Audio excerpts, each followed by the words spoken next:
Praise the lord. ప్రతిరోజు పరిశుద్ధాత్మతో కలిసి నడవండి అనే కార్యక్రమం ద్వారా మీ అందరికీ కూడా ఈ ఉదయకాల శుభములు తెలియపరుస్తున్నాను. అందరూ కూడా బాగున్నారా? మరొక నూతనమైనటువంటి ఆశీర్వాదకరమైన ఉదయాన్ని యేసుక్రీస్తు ప్రభువారు మనకు అనుగ్రహించారు. అందును బట్టి ఆయన నామానికి మహిమ ఘనత ప్రభావములు కలుగును గాక.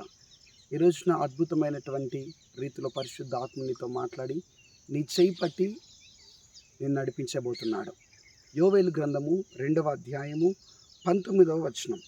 అన్యజనులలో మిమ్మల్ని అవమానాస్పదముగా చేయక మీరు తృప్తి నొందినంతగా నేను ధాన్యమును, క్రొత్త ద్రాక్షారసమును, తైలమును మీకు పంపించదను.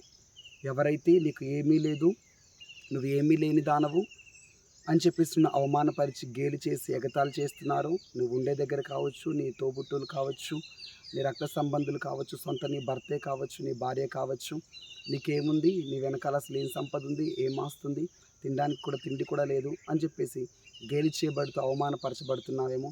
ప్రభు నీతో ఈ రోజున మాట్లాడుతున్నాడు. ఇక నీవు అవమానపరచబడవు, ఇక మీరు ఎగతాళి గేలి చేయబడరు. మీకు ఏది కావాలో నీకు ప్రతిదీ కూడా ఆయనే నీ దగ్గరికి రప్పించబోతున్నాడు, తెప్పిస్తా అని వాగ్దానం చేస్తున్నాడు. ద్రాక్షరసము, ధాన్యము, తైలము, నీకు కావలసిన ప్రతిదీ కూడా నువ్వు తృప్తి నొందినంతగా సమృద్ధిగా నీకు ప్రభు ఇవ్వబోతున్నాడు. ఎంతమంది సేవకులైతే ఈ మాటలు వింటున్నారో, మీ జీవితంలో పాపం సరైనటువంటి పోషణ కూడా లేనటువంటి స్థితిలో బాధపడుతున్నావా? తృప్తిగా ప్రభు నిన్ను, నీ పిల్లలను పోషించబోతున్నాడు. ఏ సమయానికి ఏం నీకు కావాలో ప్రతిదీ ఆయన నీ దగ్గరికి దాన్ని తెప్పించి, ఎవరి ద్వారా తెప్పిస్తాడో అలా తెప్పించి నేను పోషించబోతున్నాడు. ఏలియా దగ్గరకు కాకోలముల ద్వారా తెప్పించి ఏలియాను పోషించిన దేవుడు, అద్భుతంగా పోషించిన దేవుడు మిమ్మల్ని కూడా పోషించబోతున్నాడు. ఒక వాగ్దానం ఏమిటంటే మీరు ఇక అవమానపరచబడరు, తృప్తిపరచబడబోతున్నారు, దీవించబడబోతున్నారు, ఆశీర్వదింపబడబోతున్నారు. దేవుని కార్యాలను ఈ నెలంతా కూడా మీరు చూడబోతున్నారు. ప్రభువే మీకు కావలసినవన్నీ కూడా మీ దగ్గరికి తెప్పించి మిమ్మల్ని పోషించి ఆశీర్వదించి నడిపించును గాక. ఆమెన్. కళ్ళు మూసుకొని ప్రార్థిద్దామా? యేసుక్రీస్తు ప్రభా, మీకు వందనములు నాయన, కృతజ్ఞతలు.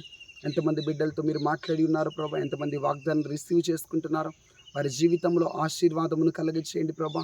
ఎక్కడ అవమానపరచబడుతున్నారో, ఏమీ లేదు, నీకు అసలు ఏమీ లేదని చెప్పేసి ఎంతమంది అవమానపరచబడి గేలి చేయబడుతున్నారో వారి జీవితంలో సమృద్ధిని కలగచేయండి, ఆశీర్వాదాన్ని కలగచేయండి. వారికి ఏది కావాలో ప్రభా, వారి దగ్గరికి ప్రతిదీ ద్రాక్షమును, తైలమును, ధాన్యమును తృప్తిగా ప్రభా, తృప్తి చెందినట్లుగా సమృద్ధిగా తెప్పించమని ప్రార్థిస్తున్నాను. మీరు ఇచ్చిన మాట నెరవేర్చండి. ఎంతమంది ఆర్థిక సమస్యల్లో ఉన్నారు, వారి ప్రతి ఆర్థిక సమస్యల్లోంచి వారిని విడిపించండి. ఎంతమంది వ్యాధి, రోగం, బాధతో ఉన్నారు, వారిని తొలగించండి. ఆ వ్యాధిని తొలగించండి, ఆ రోగమును తొలగించండి, ఆరోగ్యమును కలగచేయండి ప్రభా, ఆశీర్వాదం కలగచేయండి. హృదయంలో నెమ్మది లేదు, శాంతి లేదు, సమాధానం లేదు, గలిబిలి చెందుతున్నారు.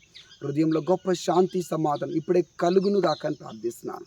ఎంతమంది బిడ్డలైతే ప్రభా ఎంసెట్, పాలిసెట్ ఎగ్జామ్స్ రాసి, నీట్ ఎగ్జామ్స్ రాసి అయ్యే రిజల్ట్ కొరకు ఎదురు చూస్తున్నారు. అద్భుతమైన మంచి ప్రతిఫలాలు, మంచి జయం వారు పొందుకొందురు గాక. మంచి కాలేజీలో వారికి సీట్ కలుగును గాక.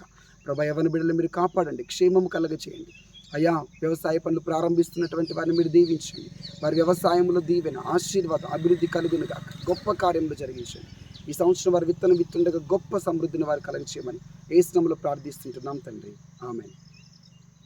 God bless you. Thank you. Praise Lord. ప్రభు మిమ్మల్ని నడిపించి ఆశీర్వదించును గాక. ఆమెన్.